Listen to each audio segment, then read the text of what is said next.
ustedes ya tienen que, vamos a pasar ya un poquito el tema de la cinemática, como esta herramienta, modelo, método, no sé cómo creen llamarlo ustedes, pero al fin y al cabo, es un modelo que nosotros estamos haciendo aquí, es decir, el movimiento en sí, prácticamente es una herramienta para medir incluso hasta la velocidad.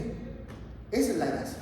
A lo mejor para quienes obviamente vienen a esta carrera, que obviamente es totalmente natural, enfocado netamente en lo que es administración, gerencia, esto no tendría ningún sentido, ningún sentido, pero lo interesante son los modelos, ¿vale?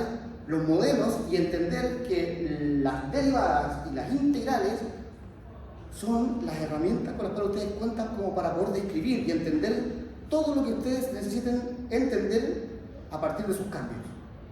Todo lo que pueda cambiar, y si los cambios les van a afectar en algo a su trabajo, a mí me interesa conocerlos, me interesa identificarlos y tenerlos bien mapeados para saber cuándo van a cambiar en forma negativa para mi productividad, negativa para mí, negativa para lo que sea, ¿vale? Eso es lo que me interesa, y los modelos nos permiten entonces describirlos de tal manera que se puede ver claramente, pero no todos lo van a ver, esa es la cosa. No todos lo van a ver, solo aquellas personas que tengan un buen bagaje de conocimiento en estos lenguajes que se dan cuenta de las puras ecuaciones nomás, y quien sepa usar las herramientas, las derivadas y las integrales, ¿vale? Por lo menos ahora en esta segunda prueba, deberíamos tener un poquito de ejercicios más aplicados. Terminamos la última vez, ¿cierto?, con el movimiento parabólico. Vamos a hacer un repasito de las ecuaciones que describían el movimiento parabólico. Voy a hacer aquí. ¿Dónde quedaba la pizarra? Porque quizás debería hacer el repaso allá. Y una vez que proyecte el problema, el ejemplo que vamos a desarrollar, usar acá. Para después lo borrar porque... O si no lo hago acá, chiquitito. Aquí no vamos. Esto da un pequeño repaso más. ¿Vale? El movimiento parabólico. Bien, esto tenía su esencia. Primero que todo, ya tenemos que tener claro, ojo, que para poder describir un movimiento en términos cinemáticos, y eso es lo que nos va a facilitar todo aquí en adelante, lo que necesitamos para describir un movimiento es un sistema de referencia, ¿ya? Necesitamos el sistema de referencia espacial. Por lo tanto, imaginemos que tenemos una situación como esta. Un acantilado aquí, ya que se dio un acantilado, y este acantilado entonces, de este acantilado se prepara para ser disparado un proyectil, ¿vale? Y ese proyectil va a tener entonces una cierta inclinación. Entonces, si nosotros vamos a darle un impulso a un cierto objeto, le vamos a dar una cierta velocidad inicial. Eso lo habíamos definido como el impulso, lo que le va a permitir a este cajón despegar de ahí. ¿Qué es lo que lo impulsa? Todavía no me interesa, ¿vale? Todavía no me interesa porque estoy soltando la mano todavía con los modelos, ¿vale? Pero la clave para poder describir esta cosa es el impulso. Y este impulso, ¿cierto?, era totalmente descrito, o más bien el modelo, el movimiento quedaba totalmente descrito a partir de una especie de graduación angular respecto al cual yo doy el impulso, ¿vale? Eso es la consecuencia. Este ángulo que está acá, describe si esto sale disparado hacia arriba, sale disparado más hacia el lado que hacia arriba, si bien se va directamente hacia abajo, o bien es vertical, horizontal, qué sé yo, ¿vale? Entonces, el poder jugar con la graduación angular del impulso, es decir, poder levantar esto de forma vertical. De hecho, hay un meme re bueno donde hay otros jóvenes lanzando unos morteros, ¿cierto? Bueno, solo que se cambiaría un poco el ejemplo, pero lanzan un mortero con el mortero vertical, como que lanzan y les vuelve a caer el mismo punto. Y ese es un caso especial del movimiento parabólico, ¿vale?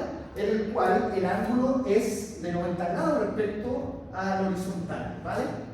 Entonces, esta es la gracia que nosotros vamos a tener aquí, una descripción horizontal.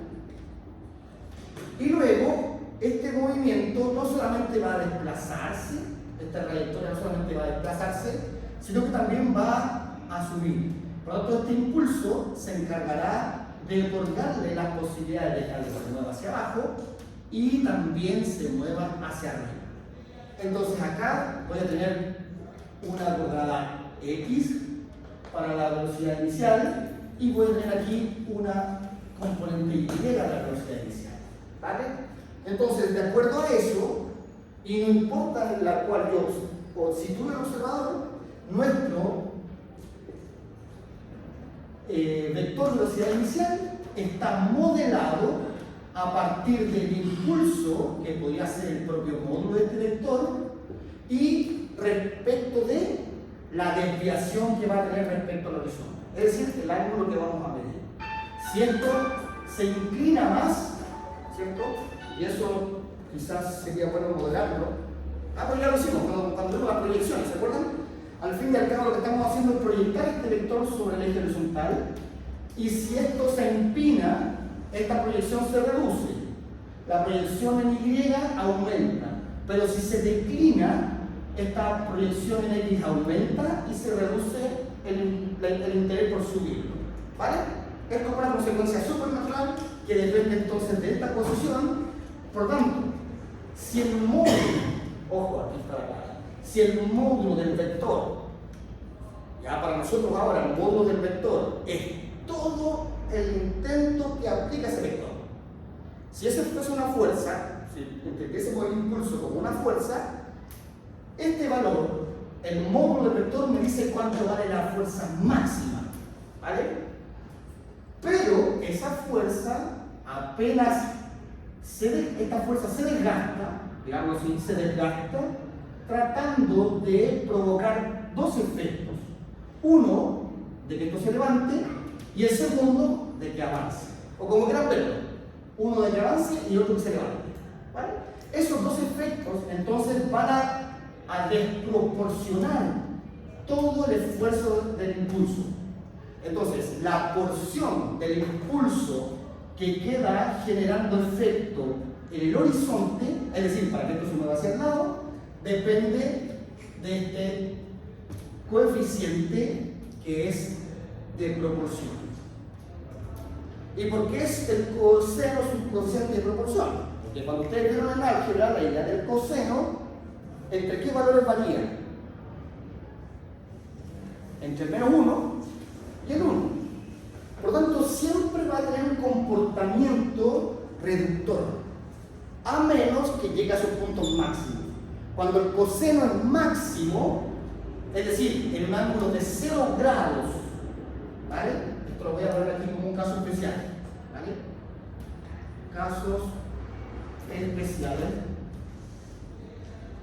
Cuando θ es igual a 0. Esto implica que mi vector velocidad inicial, fíjense hacia dónde apunta.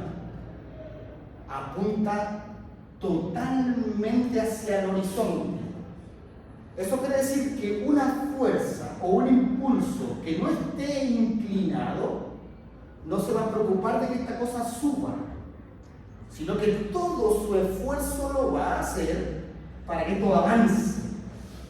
Por lo tanto, si yo quiero conseguir un tiro más lejano, no voy a disparar hacia arriba, obviamente. No quiero disparar, no quiero hablar de armas ni de violencia ni ninguna cosa. Pero si quisiera ser un basquetbolista,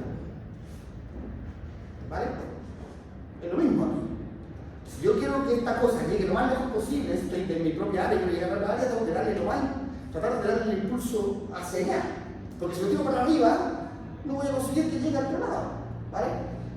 Sin embargo, esto implica entonces todo el impulso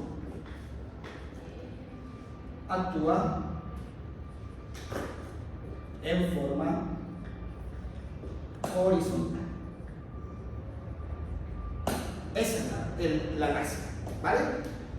Pero esto tiene una compañera que debiera también, en algunos casos, tomar parte de todo ese impulso. Es decir, este B ahora se puede descompensar aquí, se puede ir compensándose a partir de estos coeficientes de proporcionalidad. ¿Vale? Y si este es el vector, velocidad, o sea, este es el vector con que modelo el impulso inicial, fíjense qué ocurre cuando el ángulo vale 0. ¿Cuánto vale el coseno de 0?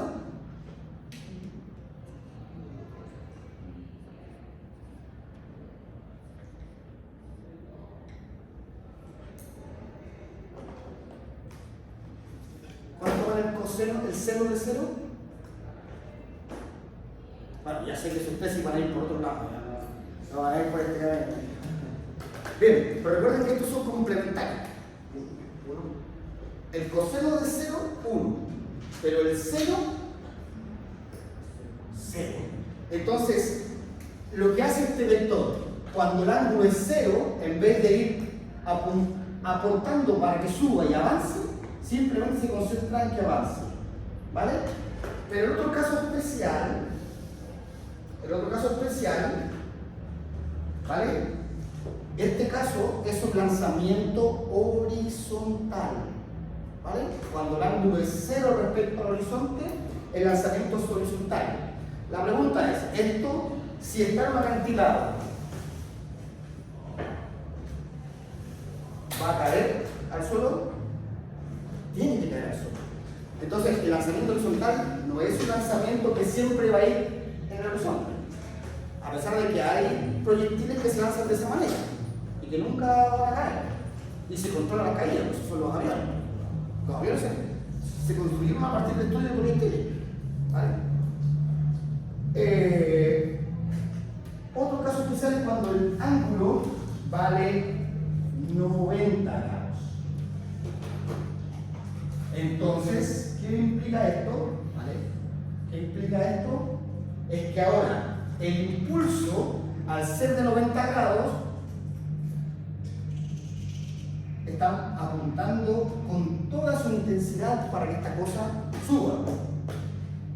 Y eso implica entonces que el vector velocidad inicial es un vector que es totalmente vertical. ¿Vale? Esto es totalmente vertical. Entonces aquí podemos decir que todo el impulso actúa en dirección vertical. ¿Y esto por qué? Porque el seno de 90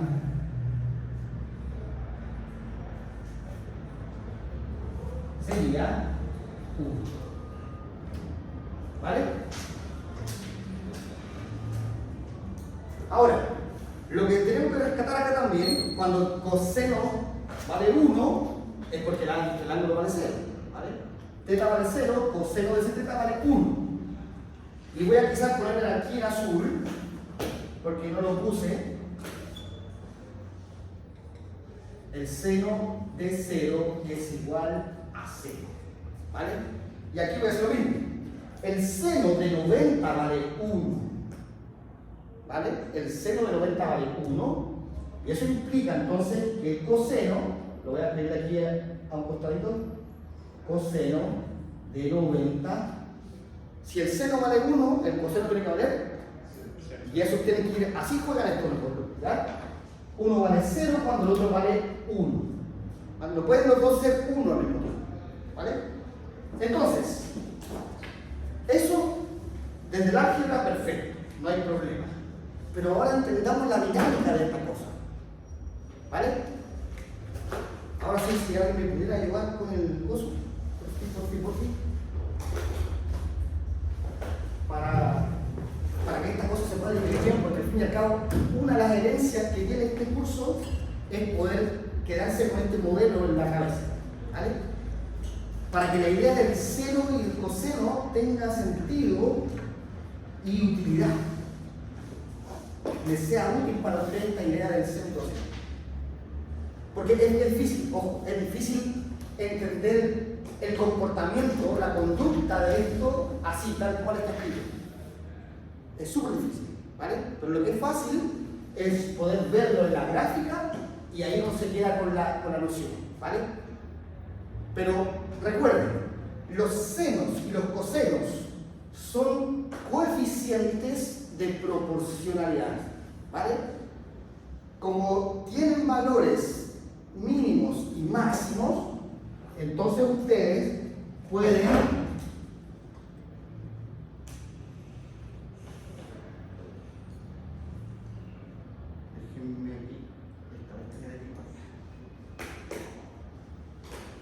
un poco porque quiero a contramano, pero no importa, vamos a hacer el esfuerzo. Bien, voy a ir aquí al famoso GeoGebra. ¿Usaron el GeoGebra para trabajar? ¿Sí? Para comprobar por lo menos los resultados. Que lo hicieron para ni siquiera corregir el coma del porque si podían hacerlo.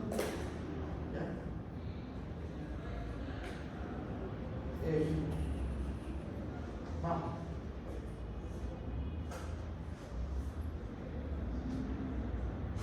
Voy a hacer variar entonces practicar es más sencillo que yo.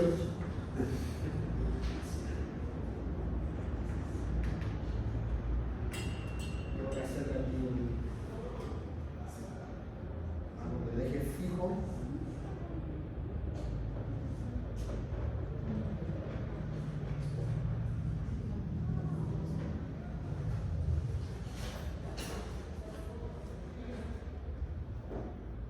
Bueno, hay señales de que esa cosa transmite en señal Wi-Fi, pero no hay señales de quién sabe cómo se configura.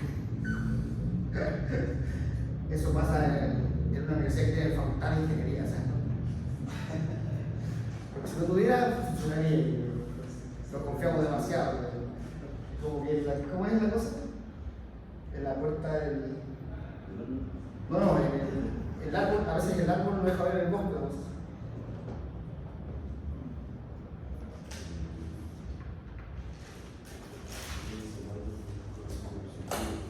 Ya. Voy a poner mejor el cargador.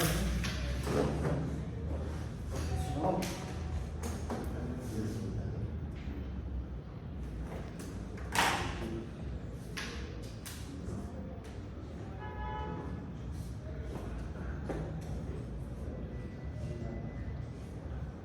Son los malos los Mac, que son tan inteligentes que detectan cualquier anomalía y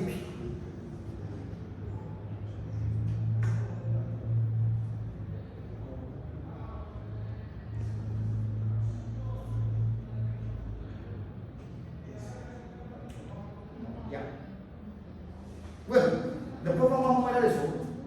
Yo creo que sigamos con este curso. Bien. Por lo tanto, ojo. Ahí está.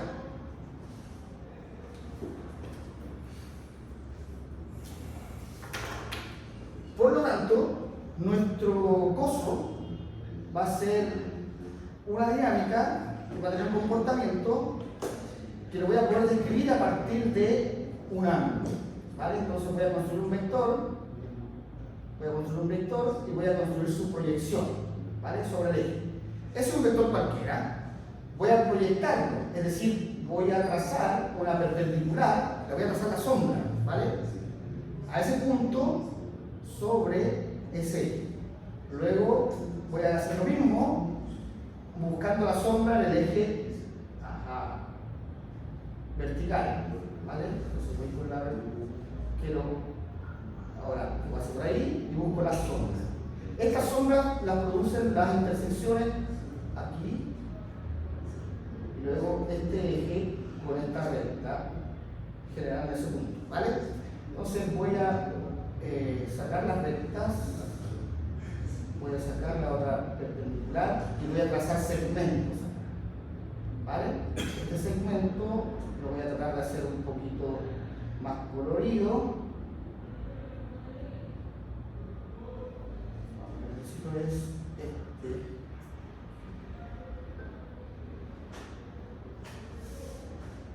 Lo selecciono, busco sus propiedades y azul está bien, ¿no? El tamaño, no sé si le puedo dar Ahí se ve bien clarito, ¿no? Vale. Entonces es claro que cuando el vector, por ejemplo, se empina, ¿vale? Independiente del tamaño, nuestro vector tiene un módulo. Ese módulo es su tamaño, pero desde un punto de vista físico es una idea, no una geometría, ¿vale? Porque si yo voy a ver fuerzas, a mí si me interesa la intensidad de la fuerza, no me interesa un vector, una flecha, me interesa qué tan fuerte puede pegar, ¿vale? Aquí es lo mismo. Si esto va a ser un impulso, ¿qué tan fuerte puedo impulsar esta cosa? Y ese es el módulo del vector, el tamaño del vector. Pero más allá del tamaño del vector, esto puede ser muy largo, pero si toda la intensidad está más bien, digamos así, generando un ángulo muy empinado, la componente X es pequeña. Entonces, este factor de acá, ese factor de acá, se encarga de encoger el valor de este impulso que no va a cambiar. Ahora cambia porque yo no estoy dándole un valor fijo a eso.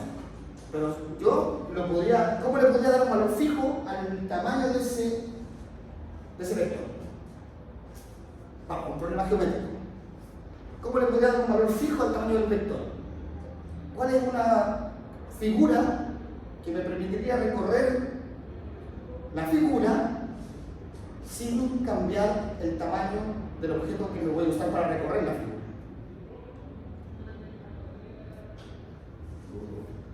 ¿Cómo? Sí, pues si lo fijo en módulo 1 sería algo así. Pero, ¿qué pasa si yo sigo un camino cuadrado? ¿Qué pasa si yo quiero seguir un camino así? Por ejemplo, acá. Cuando recorro un vector por acá, ese va a ser el tamaño. Ese va a ser el tamaño. ¿Esos dos tienen el mismo tamaño? No. Entonces no me sirve un cuadrado o un rectángulo para hacer una figura, lo que yo busco. ¿Cuál es la figura que ustedes conocen que tiene exactamente la misma medida a partir de un punto que llamamos el centro? El círculo. El círculo. Entonces, a este chascón, como no me gustó mucho, lo voy a sacar porque no me interesa ahí, lo voy a fijar, porque lo que quiero es que se vea claramente esta línea. Entonces, primero, fijo un círculo. Quiero que esto tenga ese tamaño. ¿Vale? Ahí tengo un círculo. Y luego, fíjense, voy a fijar un vector que va a ir desde el centro al círculo. Entonces, si quiero mover ese punto no se va a salir a cualquier lado, no lo puedo mover hacia afuera. ¿Vale? Y el tamaño de este vector siempre vale lo mismo. Siempre vale lo mismo. Porque si yo quiero medir cuánto vale ese segmento, por ejemplo, y quiero medir un tamaño, tendría que haber tomado la medida, claro.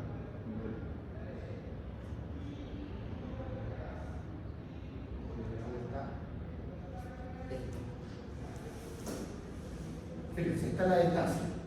Y si yo lo muevo, su tamaño no cambia. Entonces ahora sí voy a proyectar. Esto sobre el eje X. Voy a trazarlo sobre el eje Y. Vamos a trazar las sombras, digamos así. Luego esto. Bien. Ahora, déjenme borrar esto que está acá. No quiero que se vea. Esto que está acá tampoco. No, eso es lo que quiero. Esto es lo que quiero. Ahora sí. Y ahora entonces voy a construir estos chascones que voy a ir monitoreándolos. ¿Vale? ¿Con qué tamaño? Ahí sí. Y luego voy a construir otro acá. Y voy a dar a esta misma. Vale. Entonces, si este es mi vector impulso, el módulo no va a cambiar, ¿cierto? No va a cambiar. Cuando estoy formando un ángulo clave, ese ángulo lo voy a medir también, ¿vale? Porque aquí está el modelo, esta es la gracia del modelo. Entonces voy a medir antihorario de aquí.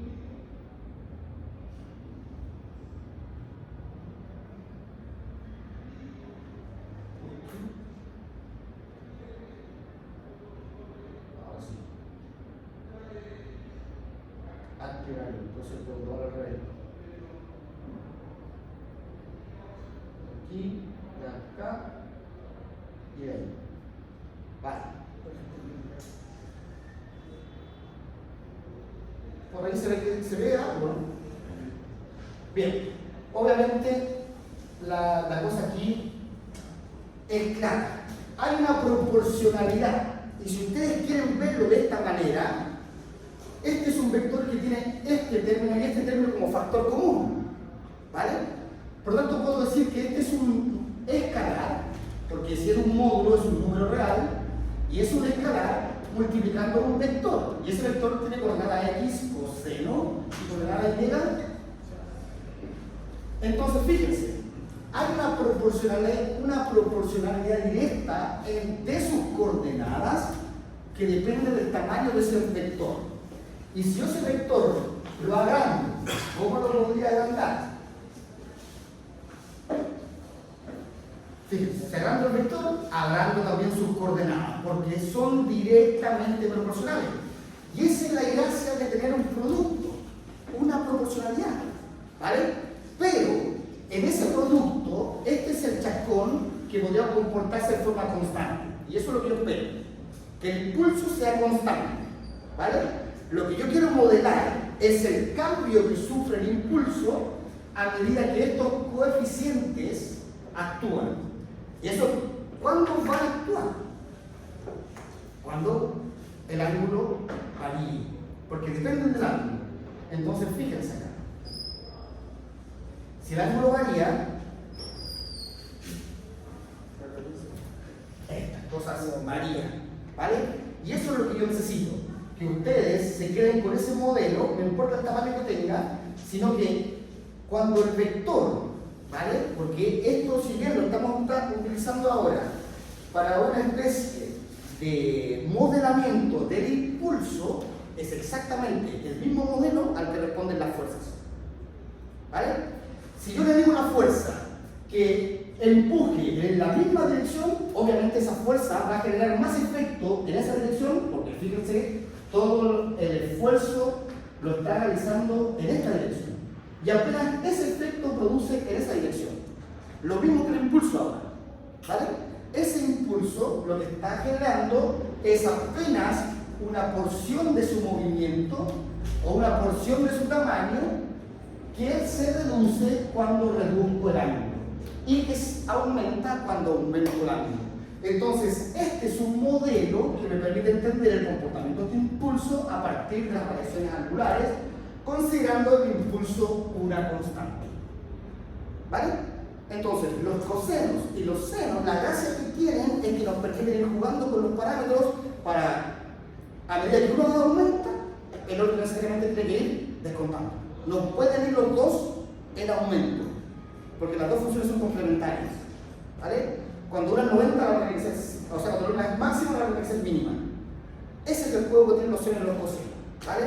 Y es por eso que tiene una aplicación en casi toda la disciplina, ¿vale? Porque estas cosas te ayudan a entender el todo, ¿vale? A partir de sus partes. Y yo no puedo tener las cosas en dos estados máximos. No puedo tener algo que todo sea ganancia. Cuando una cosa aumenta, la otra cosa tiene que reducir. Y ese es el precio que estoy pagando por esta modalidad, por estos modelos, ¿vale? Entonces, a medida que el ángulo crece, obviamente este chascón está tratando de que el impulso sea mucho más efectivo en el levantamiento del proyectil que en el disparo horizontal, ¿vale? Y entonces hay unas imágenes que son bastante gráficas y representativas de los comportamientos que tienen estas cosas. Pero yo no esperaría que ustedes vean todas las gráficas, sino que esperaría que ya esta expresión a ustedes les diga esa información. Sin necesidad de ver la línea, sin necesidad de ver el gráfico. Yo cuando veo entonces un coseno multiplicando un término, es que este término puede crecer o puede achicarse porque depende del coseno. Y esa es la gracia que tienen los cosenos. Esa es la función que cumplen, ¿vale? Y es por eso que son una función. Porque estos actúan para hacer crecer o achicar, o crecer y achicar, dependiendo de él. ¿Vale? Entonces, claramente, cuando el ángulo aumenta el valor del seno. Y cuando el ángulo disminuye, aumenta el valor del coseno. Pero eso es un caso crítico. Cuando es mínimo, esto es máximo. ¿Vale? Y esto cuando es máximo, un ángulo de 90 grados, esto es máximo. Porque van en dirección directa, en proporcionalidad directa, el seno y el ángulo. El ángulo crece, el seno también crece. ¿Vale? El ángulo se achica, el coseno crece. ¿Vale? ¿Y qué significa que el coseno crezca? Significa entonces que el impulso está haciendo mayor esfuerzo para producir un efecto horizontal más que el vertical. Y ahí entonces tengo que ir jugando con los parámetros para poder llegar a la conclusión que necesito. Bien, si tengo claro el funcionamiento del modelo del impulso, si tengo claro cómo funciona el impulso, tengo claro todo. Porque el resto de los modelos estaban escritos. ¿A partir de qué? A partir de que entonces el vector aceleración en el estilo parabólico estaba escrito. Si es que entonces tiene una geometría como esta, en la cual podemos asumir que la gravedad, ¿cierto? El vector gravedad apunta en dirección vertical, ¿vale? Porque por eso buscar otro planeta y podemos modelar la gravedad al revés, si queremos, ¿vale? Pero en un mundo como en el que vivimos, donde las direcciones de la acción de la gravedad es hacia el centro de la Tierra, en condiciones obviamente normales, este vector, ¿qué coordenadas tiene? Es un vector que es mucho más fácil modelarlo que el impulso, porque este vector no genera efectos en el eje horizontal. La gravedad no intenta que las cosas se muevan ni para la derecha ni para la izquierda, a menos que sea un péndulo. Cuando vamos a estudiar sus movimientos, así que no se preocupen, ¿vale? La gravedad lo único que le interesa es que esta cosa, si está aquí, vaya al piso. Y eso va en dirección vertical. Entonces, ni un grado de esfuerzo en lo horizontal. Todo su impulso en dirección vertical. ¿Vale? Y como ya sé cuál es la dirección, me falta saber ahora en qué sentido. Y el sentido lo pone el signo. Eso es hacia abajo. ¿Vale? Entonces acá tengo un vector que mantiene fija esta coordenada. Y las dos coordenadas. Eso es un vector constante. Y si es un vector constante, entonces esto es un modelo con aceleración constante. Por más que sea un vector, la coordenada X no cambia. La coordenada Y no cambia. Es constante en el tiempo. Por tanto, si la aceleración es constante, el modelo, ¿cuál sería?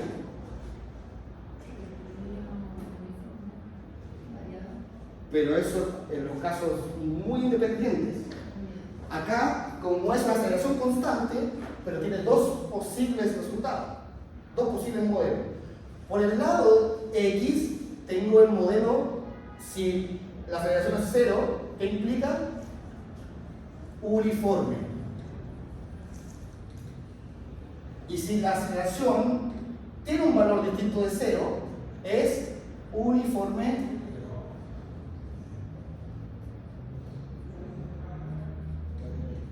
Vale. Listo. Esas dos cosas son las que me interesa saber. Por lo tanto, si mi aceleración responde a un modelo uniforme en el eje de las X, yo puedo describir ahora la velocidad en función del tiempo y decir entonces cómo se va a comportar. Porque los modelos me ayudan a mí a hacer la predicción. Y ya si yo tengo claro que la aceleración es cero, entonces esto implica que el modelo de velocidad en el eje X con el tiempo no va a cambiar, porque es uniforme, ¿ya? Independiente de lo rectilíneo o no. Acá ya pasamos la geometría, es que aumentamos el concepto de uniformidad a partir de aceleración cero. ¿Cuál va a ser ese valor de la velocidad con el que va a estar trabajando siempre o moviéndose siempre en el eje X? Entonces, como este chascón no tiene chance de cambiar su velocidad, todo el tiempo va a heredar la velocidad que imprima el impulso. El impulso le va a imprimir el ritmo al cual se va a mover hacia el lado. Es decir, que siempre se va a mover al mismo ritmo. Y ese ritmo depende de cuánto vale el impulso y qué ángulo, con qué ángulo entonces lo incliné. Ese va a ser siempre su velocidad en el eje X. En el X siempre se va a mover a un ritmo constante. Pero como está sujeto a un movimiento que lo lleva siempre en el mismo ritmo, hacia el lado, sujeto a una fuerza de gravedad que lo intenta hacer descender, entonces su velocidad constante solo en el eje X. Sin embargo, ¿cuál sería la velocidad en el eje Y? Como la aceleración produce cambios de velocidad, la velocidad aquí sí cambia con el tiempo. La velocidad sí cambia con el tiempo. Y entonces, ¿cuál va a ser esa variación de la velocidad? Va a variar a un ritmo uniformemente variado. Entonces esta cosa va a tener un impulso que depende de la inclinación, ¿vale? Esto es el seno de la velocidad. Pero el eje Y no puede mantener todo el rato ese mismo ritmo, porque como está gobernado el eje Y por la aceleración, entonces ese ritmo tendrá que ir haciendo cada vez más chico a medida que voy subiendo. Porque si el impulso es hacia abajo, voy a favor de la gravedad. Entonces debiera ir este coso sumándose con la gravedad. Pero acá está la gracia, porque como esto depende del seno, ¿cómo valen los valores senos cuando los ángulos varían entre 0 y 90? Varían entre 0 y 1. Entonces esto va a ir, cuando el ángulo es muy pequeño, aportando poco levantamiento, pero al mismo tiempo se va a ir restando a la velocidad, o sea, a la aceleración. Entonces, esto va a ser positivo y la aceleración, ¿cómo va a ser? Siempre negativa. Entonces esto va a ir restando a un ritmo de G por T. Entonces, este valor, si es positivo, se va a ir restando a medida que esto cambie. Y eso entonces después va a pasar a ser un valor negativo. Si esto es grande y esto es chico, entonces en algún momento esta recta va a ser 0. Eso quiere decir que el eje Y en algún punto va a dejar de ir moviéndose hacia arriba y va a comenzar a moverse hacia abajo. Esa es la gracia que tiene esta expresión, ¿vale? Porque esto siempre resta, pero esta resta no siempre va a ser negativa, porque si es mayor el término que está aquí, conserva el signo del mayor, porque es la resta. Y si esta expresión es mayor, durante ese tiempo gana se vuelve hacia arriba. Pero cuando llega el punto donde este término sea igual a el valor de Y2 va a ser, ¿y qué implica una velocidad igual a 0? Que ya no hay cambio de posición. Lo que antes me iba moviendo hacia arriba porque iba ganando el positivo, pero llegué a un punto donde el negativo es igual al positivo. Entonces ahí no puedo seguir subiendo, dejo de subir y no estoy desacelerado. Sigo con la aceleración constante, pero mi velocidad en el eje Y me implica que ya no puedo seguir subiendo, porque esto es 0. Y si ya llegué al extremo donde estos dos son iguales, esto ya fue mayor, ahora es igual, ¿qué le va a tocar ser? Menor. Porque esos son los tres comportamientos que tenemos en matemática. En algún tiempo esto va a ser mayor, la diferencia positiva. En algún tiempo esta resta va a ser igual. Eso es cero. Y si ya estoy en ese intervalo donde llegué a la igualación, en el siguiente punto del intervalo, esto va a ser mayor que eso. Y eso lo puedo modelar. ¿Por qué? Porque es una relación lineal. Y eso lo puedo modelar. Puedo saber cuánto mi velocidad va a ser negativa y puedo saber cuándo mi velocidad va a ser positiva. Pero es lineal cuando mantengo el ángulo constante. Porque si lo modelo respecto al ángulo, ahí sí cambia la cosa. ¿Vale? Pero como lo que varía aquí no es el ángulo, porque la función no dice nada del ángulo, esto es una constante. Y si a esa constante la resto por términos que van creciendo, de acuerdo avance el tiempo, entonces eso me indica que esto va a ir ganando positivo, va a ir subiendo, y va a llegar a un punto en el cual no va a poder seguir cambiando la posición hacia lo positivo. Se hizo velocidad cero. La velocidad en el punto máximo es cero. Y luego, en ese punto, podríamos decir que el módulo de cero por el seno de teta es mayor que menos g por t. En ese rango. Hasta ese punto. Luego, en este punto que está en el medio, el b sub 0 teta, ¿vale? B sub 0 por el seno de teta es igual a g por teta.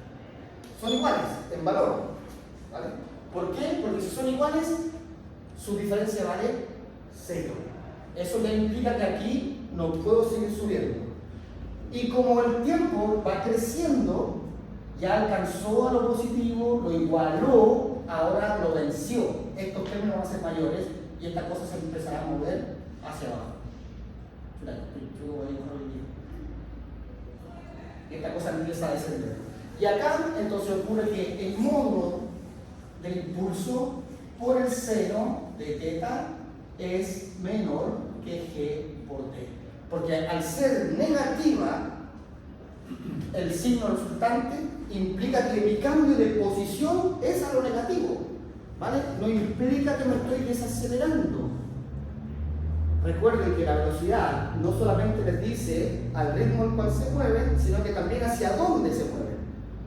Si la velocidad tiene un valor muy grande y negativo, significa que yo estoy viendo que se va hacia lo negativo, ¿vale? Entonces, si la velocidad ahora, esta componente es menor que esto que está restando, se conserva el signo del mayor y esto significa entonces que mis velocidades van a empezar a ir hacia abajo, ¿vale? Pero como estoy modelando el eje Y, lo que voy a ver es que estas velocidades en el eje Y, es decir, B sub I, va a ir siendo cada vez más pequeño, hacia arriba. Y luego, B sub I pasó el límite, el punto crítico, y las velocidades van a empezar a ser hacia abajo, hacia abajo. Y este modelo es tal que implica lo siguiente, fíjense. Los vectores que están a las mismas alturas tienen exactamente los mismos módulos. Por lo tanto, yo tengo exactamente la misma velocidad cuando voy hacia arriba y cuando voy hacia abajo. Lo único que cambia es el sentido. Si es que estoy a la misma altura, esa velocidad es la misma con la cual voy a caer en ese punto. Esa velocidad es la misma con la cual voy a caer en ese punto. ¿Vale? Y entonces aquí se arma la misma simetría de velocidades respecto a la parábola. La misma simetría. Pero lo que estoy modelando es solamente el eje Y, porque el eje X con el tiempo no cambia. Por lo tanto, la componente X de este vector es siempre la misma. Siempre la misma. Y no importa si estoy en el 0, no importa. A la altura que esté, el valor del vector x siempre va a ser exactamente el mismo. Bueno, todos esos vectores son iguales, porque la velocidad no cambia en x. ¿Bien? Entonces, si ya tengo claro cuáles son los modelos de velocidad para cada uno de los ejes, ¿cierto? Fíjense que aquí la velocidad es constante. Y aquí la velocidad varía a ritmo lineal. A ritmo lineal, porque esta gráfica es una función lineal. Esto que está aquí es constante, porque no es modelado por el ángulo, es modelado por el tiempo. Lo único que puede variar aquí es el tiempo. El ángulo se mantuvo constante. Bien, entonces esto, la componente y varía a ritmo lineal, la componente x entonces es constante, todo el tiempo voy a ir avanzando, todo el tiempo, incluso cuando esté en el punto más alto, sigo avanzando. Solo en el punto más alto dejé de subir nomás, pero no dejé de avanzar, sigo avanzando siempre. ¿Qué pasa con la posición ahora de este vector? ¿Cómo construir un modelo que me permite saber dónde está en la parábola ese objeto? Y ya sabemos que si esto es el modelo de un movimiento uniforme, eso quiere decir velocidad constante, entonces cuando la velocidad varía constantemente, sino que la velocidad se mantiene constante, entonces la posición varía a ritmo lineal. ¿Y a qué ritmo entonces va a variar la posición? Esto es el módulo de B sub 0 por coseno de teta, ¿vale? Pero me faltó un término que quiero poner antes de eso. ¿Cuál es el término ese? Es que a lo mejor, como estoy definiendo el modelo, a lo mejor el observador va a estar desplazado del eje X. Es decir, yo podría tener un observador por aquí. Por ejemplo, acá podría yo fijar mi sistema de referencia. Entonces, si acá pongo la descripción del espacio, esto en posición X está desplazado. Habría una posición inicial. Pero este observador o lo puedo corregir. Porque si yo entiendo bien los conceptos, yo puedo modificar la observación y decir, ok, para evitar el desplazamiento en X, desplazo el observador y lo muevo justo debajo de este. Y entonces lo podría dejar aquí abajo. Y entonces aquí tendría mi otro observador. Pero eso quiere decir que entonces tu posición Y partió de ahí arriba. Entonces, para evitar el desplazamiento de arriba, yo podría sacar el observador de acá y moverlo entonces hacia arriba y poner aquí un sistema de referencia que parta junto con el movimiento y donde usted quiera ubicar el observador, ¿vale? Donde usted quiera. Ahora, obviamente, lo que nosotros estamos describiendo son modelos muy generales, entonces esto va a evitar, para evitar todos esos posibles casos, pudiésemos poner aquí una posición inicial. Y como esta posición inicial no la voy a poner como un vector, sino que la voy a poner inmediatamente como una coordenada X, podría tener yo un desplazamiento en X inicialmente. Es decir, podría estar desplazado del observador al momento del disparo, sin ningún problema. Y si esto es 0, mejor, lo sumo como 0, que es mejor. Pero sin embargo, además de esa constante, esto ahora es lo que varía con el tiempo. Por el coseno, y esto entonces es constante multiplicada por el tiempo. Ahí aparece entonces el parámetro que nos permite hacer variar esto que está acá. Fíjense, si la posición x0 es positiva, esto va a estar a ese ritmo más allá de esa posición. Entonces, perfecto. Si la posición x0 es negativa, esto lo va a ir descontando hasta llegar a un punto en el cual va a ser 0. Es decir, si yo pongo el observador aquí adelante, la posición del disparo va a ser negativa, el x0 va a ser negativo. Y los valores de la velocidad van a ir aumentando hasta que resten lo negativo. Y esto va hacia adelante del observador o frente al observador, y los modelos Eso nos va a permitir entender dónde está en cada instante. Desde el punto de vista del Y es exactamente lo mismo. Esto pudiese estar a una altura definida en el lanzamiento, sobre el nivel del mar, o sea, sobre esto, bajo esto, y así los modelos entonces nos deberían permitir predecir ciertas condiciones. Salvo en aquellos casos extremos cuando pasan cosas que uno no sabe que puede pasar. Por ejemplo, el caso del submarino, o sea, a lo mejor tiene información que nos podría colaborar ahí respecto de eso. Pero como un submarino que estaba hecho para llegar a esas profundidades, supuestamente probado por los mejores ingenieros del mundo, a una hora de haber iniciado su descenso, 1 hora y media, pierde comunicación, nadie sabe dónde está y lo encuentran implosionados. ¿Qué pasó ahí? ¿Dónde están los ingenieros que hicieron el modelo? Porque no había un laboratorio que simule las condiciones reales, o sea, a esa profundidad para llegar a ver el Titanic hay que echarle, hay que construir una cuestión que descienda por lo menos unos 1000 y tantos metros, ¿no? ¿Cómo yo confío en algo y me subo? Entonces ahí desde el punto de vista ingenieril no creo que haya fallado. Lo único que puede ser es que los chapones iban a estar tan cerca del tsunami, del Titanic, que a lo mejor iban a haber cosas que hay gente que cree que no se vean. Así que cuando vayan por ahí, la cámara. Eso es más común de lo que ustedes piensan. ¿O no? Puede haber sido, ¿no? Es una probabilidad. Es una probabilidad. Pero ya habían bajado varias veces. YouTuber lo había hecho, entonces todo aquí en el ámbito lucrativo también. Y justo quedó viva la señora de uno que iba ahí. O sea, la película era perfecta. La segunda parte. Disculpe el dolor de esa familia. Hay uno que está más profundo que el Titanic.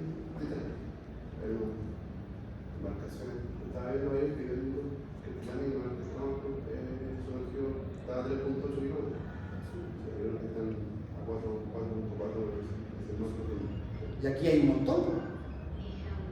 Acá hay un montón de naufragios que están sumergidos. Por ejemplo, Pizarro. Por ejemplo, Pabellón de Pisa. Hija, estoy en casa, ¿qué más quiero? Ya, chocho. Y bueno, hay gente que lo está rescatando, ¿por qué? Porque esos barcos, más allá de la información histórica que pueden tener, fueron hundidos, también no naufragaron, sino que fueron hundidos por el tsunami de 1300. Hay historia ahí o sea, esconde información sísmica importante de esos años. Y hay gente que lo está estudiando. Así que Pizarro sumergió en todos esos datos. Si quieren ir a hacer un museo, había Pizarro. Todo el equipo, incluso les dan credencial después de que se prepararon con ellos y están certificados internacionalmente. Si quieren hacer cursos de museo, Pizarro es. Bien, esto responde a este modelo, pero ya no varía en forma lineal, sino que este término que varía en forma lineal y este era constante, ahora la constante pasó a ser lineal y lo que era lineal pasó a ser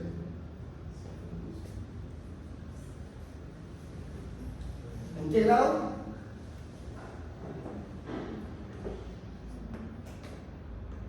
Pasó a ser cuadrático. ¿Vale? Entonces, recuerden, para llegar de aquí a aquí, vamos integrando. ¿Vale? Vamos integrando, entonces, para ir integrando, las funciones van aumentando su grado. Fíjense, no había grado, o sea, 0, aumentó la constante, grado 0, y de la constante, grado 1. De grado 1, o sea, de grado 0 a grado 1, de grado 1 a grado 2. Y eso es cálculo. Eso es cálculo. Y eso nos permite predecir todas estas cosas, ¿no? Entonces, ya tenemos todos los modelos, ya sea aceleración, velocidad y posición, para poder describir cualquier cosa de esta ventana aquí. Por lo tanto, voy a borrar esta parte para poder proyectar un problemita.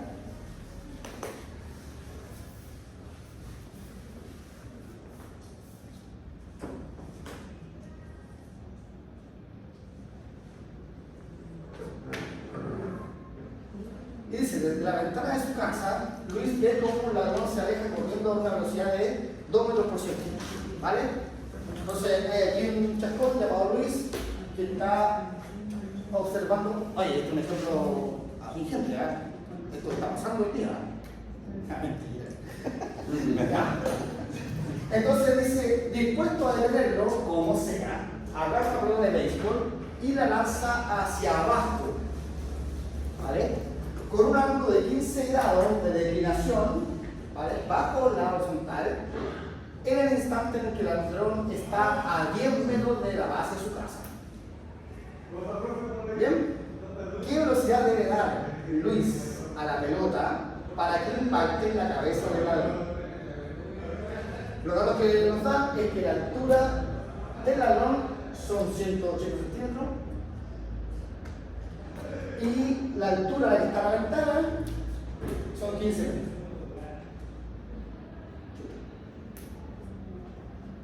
Sería más chico la...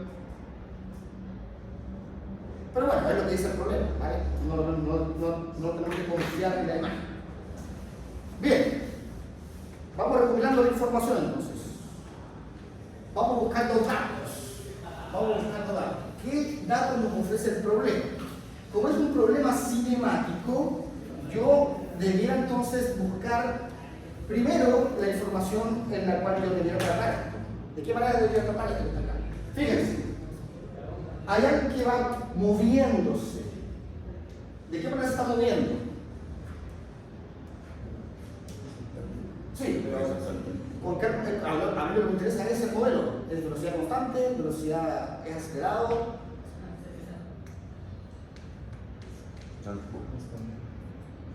¿Sí?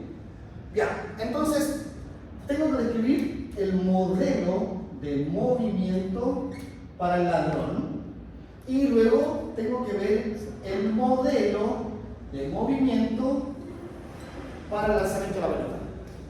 Entonces, el ladrón, ¿cuál es el modelo de movimiento que va a cumplir?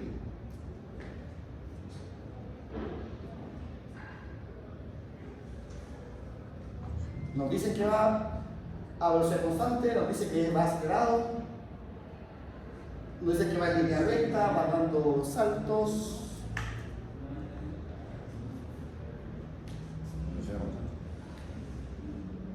Entonces podríamos utilizar cualquiera de esas propiedades. Como no definen esto, fíjense, solamente nos dice que se aleja corriendo a una velocidad de 2 metros por segundo. ¿Vale? ¿Es velocidad constante o es la velocidad que lleva en ese momento, hermano?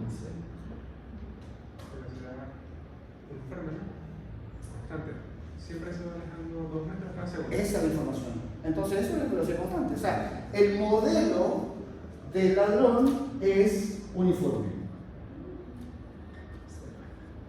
Esto implica velocidad constante. Luego, acá tengo un modelo que he lanzado hacia abajo, pero no verticalmente, sino que con un ángulo. Por lo tanto, yo esto debería ser un modelo de tiro para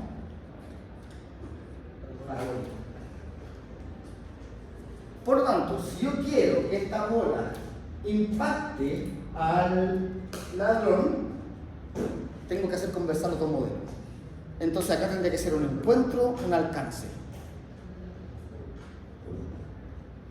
Entonces lo que yo quiero es que la bola alcance al ladrón. Entonces tengo por un lado un modelo parabólico, un modelo uniforme, y al fin y al cabo lo que quiero es calcular un alcance. ¿Vale?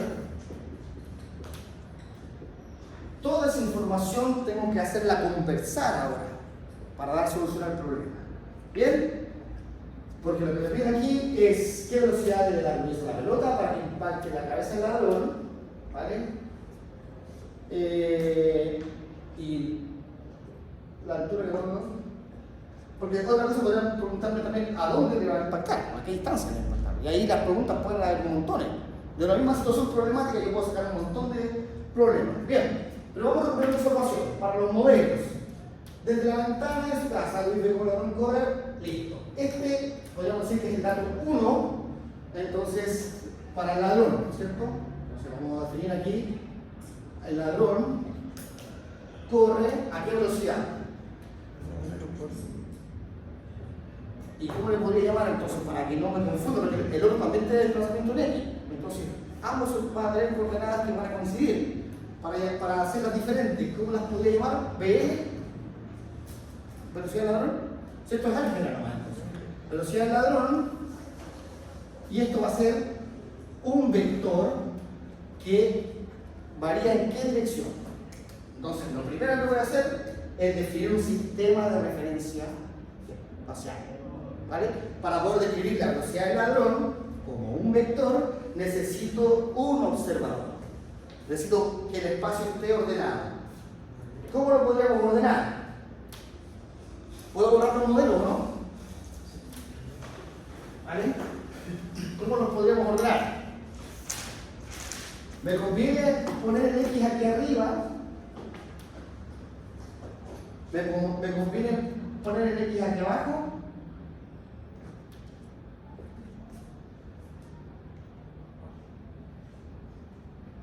Entonces, pensémoslo desde el punto de vista ingenieril. Si pongo el X aquí arriba, no hay ningún problema, porque este se mueve en X y siempre se va a mover en X. O sea, siempre lo voy a poder modelar desde el movimiento horizontal. Pero el problema es que en el eje Y también tendría componentes, de hecho. Constantes, pero tendría. Porque si lo ubico el observador acá abajo, la Y también iría, pero valdría 0. Constante. ¿Vale? Entonces, de donde sea, la información siempre va a estar y podríamos poner eso aquí. Ahora, podríamos decir que otro observador interesante también podría ser, como este tiene una altura de 180 metros, entonces yo podría poner a un observador a esa altura, en base a la cabeza del observador. Otro observador podría mapear todo el movimiento en base a los 180 metros de altura que tiene el observador. O sea, 180 centímetros que tiene de altura. Donde ustedes quieran poner el observador, la información tiene que actuar, tiene que conversar. ¿Vale? Cómo ustedes quieren organizar la información, eso es lo interesante. Entonces, para mí, de todas las posibles, ¿ya? De todas las posibles, lo que yo necesito ahora es que vamos a hacer el concepto incluso en el suelo. Para darle una altura y que esto tenga sentido también, entonces voy a modelar todo desde aquí. ¿Vale? Acá tengo entonces mi eje Y y acá tendría mi eje X. Para el ladrón, en la velocidad, obviamente van a ser siempre los 2,6. Porque el ladrón no va subiendo ni bajando, se va moviendo siempre hacia el lado. ¿Vale? Y en dirección horizontal. Por lo tanto, esto no es negativo, porque va a ser positivo. ¿Vale? Entonces, esta sería la velocidad del ladrón. Como es un modelo uniforme, eso es constante. ¿Qué más podríamos poner como dato para el ladrón? ¿Vale? Esa información que está acá dice: encuentra el tren con una mano y la lanza hacia abajo con un ángulo de 15 grados de la horizontal. ¿Vale? Entonces, esa información que podríamos decir que es 2, la lanza hacia abajo. ¿De quién es esa información? ¿Del ladrón? ¿O de Luis? Entonces voy a poner aquí a Luis, o lo voy a poner aquí abajo. Luis, ¿cuáles son las cosas que ve? En esta segunda índice que pongo ahí, ¿cuál es la información que me da? Es que Luis, ¿vale? En este observador está, ¿cierto?, lanzando un movimiento. ¿Ya? Entonces podríamos decir que ve el impulso, este dato 2, le está dando el impulso. Y el impulso va a estar modelado por un módulo, es decir, por el módulo del impulso, es decir, por el módulo de L sub 0, y este, si es ladrón y este es Luis, ¿qué nombre le pongo? Ya, ahora este le dejo con términos generales, ¿no? Porque ya lo del ladrón va a tener todo L, y esto no va a tener L. Porque si le pongo L y L, no va a tener ni nada. Entonces, esto lo modelo a partir de estos 15 grados. Pero ojo, como yo estoy modelando a partir del coseno, si pongo coseno de 15 grados, ¿qué va a implicar? ¿Qué va a entender el modelo de esos 15 grados? ¿Que están medidos desde el horizonte hacia arriba o hacia abajo? El problema dice que el ángulo tiene que ir desde el horizonte hacia abajo, es declinación. Entonces yo podría poner aquí menos 15 grados, o bien podría poner el ángulo que me dan asumiendo la condición de que esto empuja hacia abajo. Tiene componente negativa aquí, ¿o no?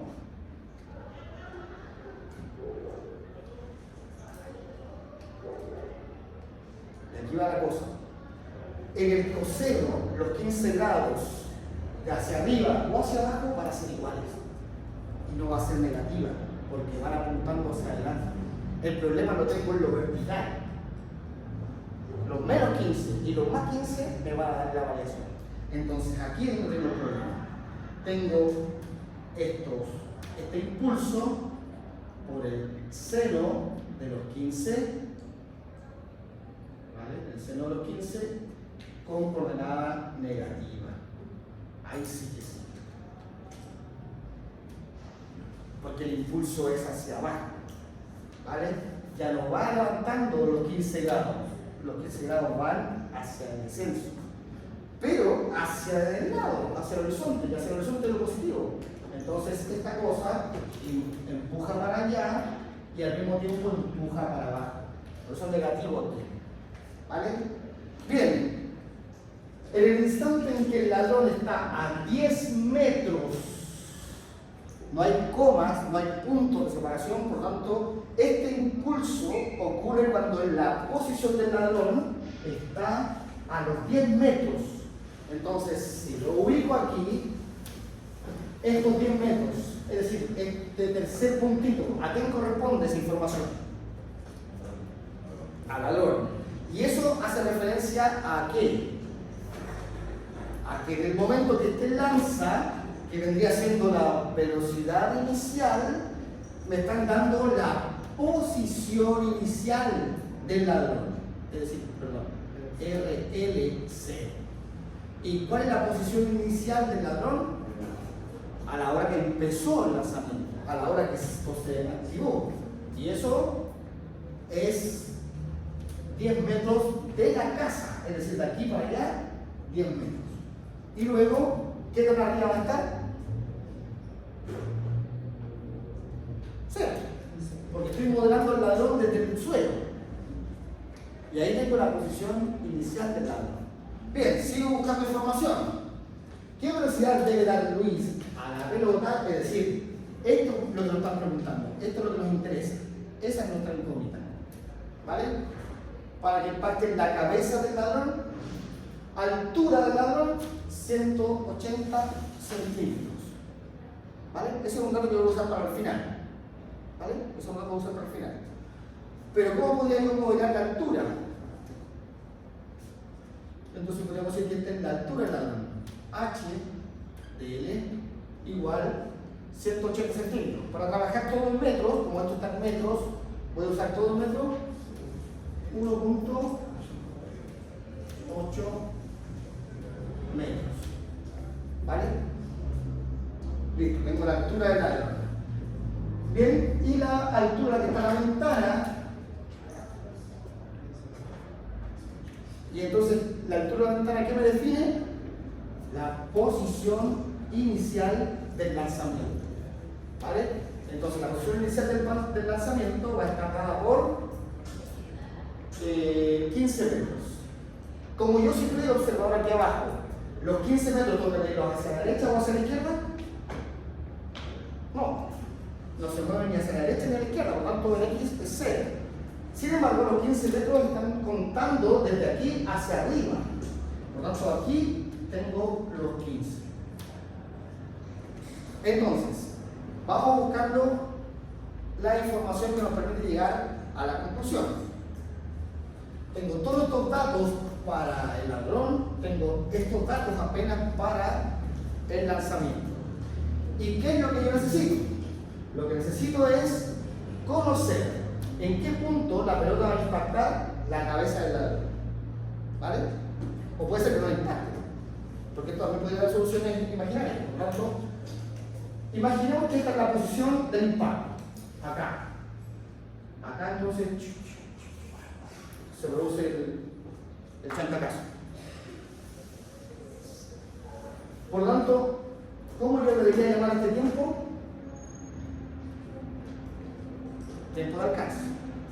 ¿Vale? Entonces, este chascón viene corriendo desde cero. Podríamos decir que este partió corriendo aquí. Acá están los 10 metros, venía corriendo, llegó a ese punto donde la bola impactó.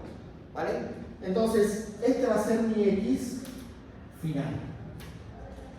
Y ese X final tiene que coincidir tanto para la bola como para el lado. Entonces tengo que hacer conversar ahora con un modelo a partir de eso.